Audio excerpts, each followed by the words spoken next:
Burkina Faso நாட்டில் al-Qaeda ஆதரவு அமைப்பு நடத்திய துப்பாக்கிச் சூட்டில் 200க்கும் மேற்பட்டோர் உயிரிழந்தனர். ஆப்பிரிக்க நாடான பர்கினா ஃபாசோவில் 10 ஆண்டுகளுக்கு மேலாக பயங்கரவாத தாக்குதல் நடைபெற்று வருகிறது. அதில் கடந்த ஆண்டு மட்டும் 8000த்திற்கும் மேற்பட்டோர் உயிரிழந்தனர்.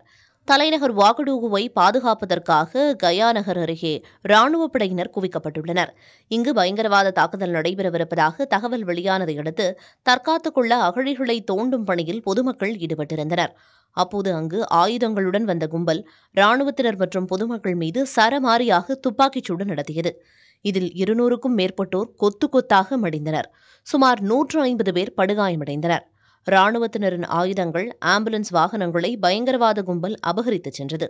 இந்த தாக்குதலுக்கு அல்-கொய்தா ஆதரவு அமைப்பான ஜமாஅத் நஸ்ரத் அல் இஸ்லாம் வல் முஸ்லிமின் அமைப்பு பொறுப்பேற்றுள்ளது.